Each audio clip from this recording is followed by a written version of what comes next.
Assalamualaikum warahmatullahi wabarakatuh. Halo guru hebat di seluruh Indonesia.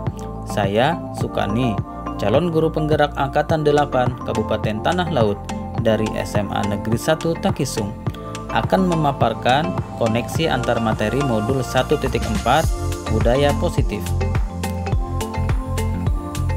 Peran saya dalam menciptakan budaya positif di sekolah yaitu dimulai dengan memiliki pengetahuan dan menerapkan konsep-konsep inti.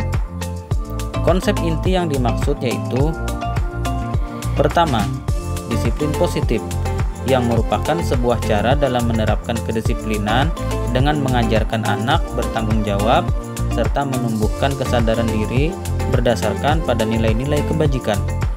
Disiplin positif ini lebih mengarah pada disiplin diri, yakni mengontrol diri dalam melakukan segala tindakan, yang bertujuan agar siswa mampu memahami dan menyadari segala tindakannya berdasarkan pada motivasi internal, bukan karena paksaan, ujian, maupun hukuman.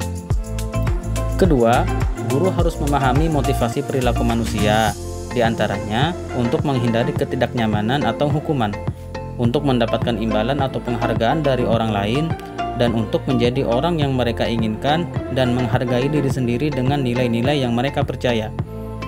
Dengan memahami ketiga motivasi perilaku manusia, maka guru dapat memilah motivasi perilaku apa yang ada pada diri murid.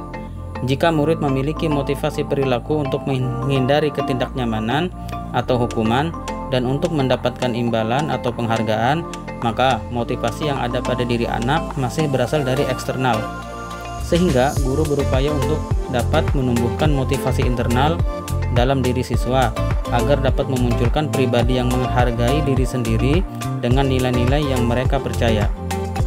Sebaiknya hindari hukuman dan pemberian penghargaan berlebihan agar meminimalisir motivasi eksternal dalam diri murid. Ketiga, posisi kontrol seorang guru yaitu sebagai penghukum, pembuat merasa bersalah, sebagai teman, pemantau, dan manajer. Dari 5 posisi kontrol tersebut, menurut saya yang paling tepat dilakukan seorang guru adalah sebagai manajer. Manajer mengacu pada restitusi yang dapat menjadikan murid sebagai manajer bagi dirinya sendiri, sehingga tercipta identitas positif atau berhasil pada diri murid. Pada posisi manajer ini, guru mempersilahkan murid mempertanggungjawabkan perilakunya yang keliru dan mendukung murid agar dapat menemukan solusi atas permasalahannya sendiri. Keempat, pembuatan keyakinan sekolah atau kelas, yaitu guru dan murid membuat kesepakatan berupa pernyataan-pernyataan universal yang mudah diingat dan difahami dan harus diterapkan di lingkungan sekolah. Kelima, penerapan segitiga restitusi dalam menyelesaikan masalah murid dengan tahapan menstabilkan identitas, kemudian validasi tindakan yang salah, lalu menanyakan keyakinan. Hal ini dilakukan untuk menciptakan murid yang mandiri dan bertanggung jawab. Untuk mencapai tujuan pendidikan yang sesuai dengan filosofi pemikiran Ki Hajar Dewantara, dapat dilakukan dengan melakukan budaya positif di sekolah. Begitu pula apabila seorang guru yang mempunyai 5 nilai guru penggerak, yaitu berpihak pada murid, mandiri, reflektif, kolaboratif, dan inovatif, maka akan mempermudah dalam melakukan dan menerapkan budaya positif di sekolah. Budaya positif juga akan terwujud apabila semua warga sekolah melakukan kolaborasi dengan adanya keyakinan sekolah yang harus disepakati dan dijalankan bersama.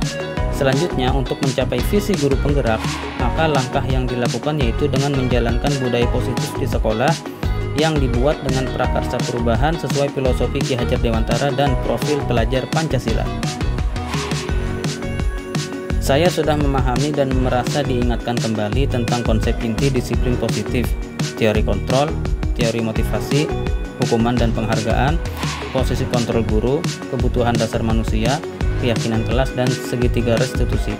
Seluruh konsep ini tersebut harus dilaksanakan bersama warga sekolah. Hal yang menarik yaitu tentang pemberian penghargaan dan posisi kontrol. Ternyata pemberian penghargaan berdampak kurang baik terhadap murid, sedangkan posisi kontrol guru dalam menghadapi murid itu ada berbagai macam, yaitu sebagai penghukum, pembuat merasa bersalah, sebagai teman, pemantau, dan manajer. Dan masing-masing posisi kontrol guru tersebut sangat berpengaruh besar terhadap murid, bahkan berdampak sangat negatif dan positif. Saya menyadari bahwa dalam menghadapi permasalahan murid, ternyata tidak hanya sekedar menyelesaikan masalah saja, namun harus dilakukan dengan posisi kontrol terbaik, yaitu sebagai manajer, dan dengan langkah segitiga restitusi agar murid menjadi pribadi yang baik. Saya menangani murid yang tidak mengerjakan tugas dari guru dikarenakan dia merasa banyak kegiatan sekolah dan mewakili sekolah. Langkah yang saya lakukan yaitu dengan melakukan segitiga restitusi, menstabilkan identitas, validasi tindakan yang salah, dan menanyakan keyakinan.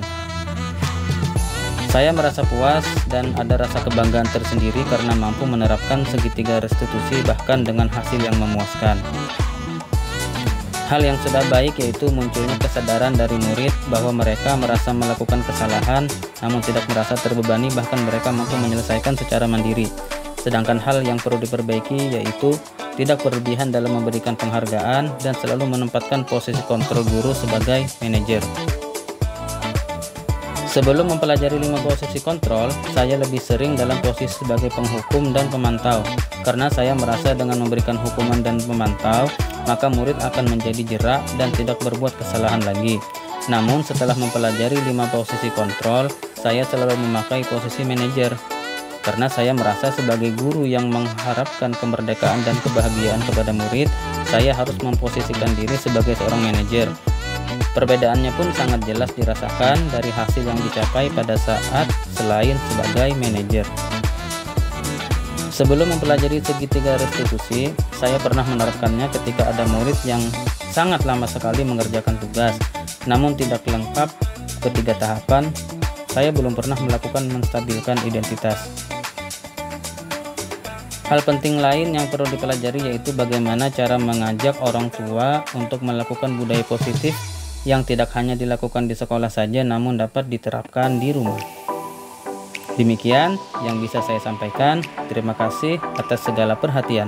Wassalamualaikum warahmatullahi wabarakatuh.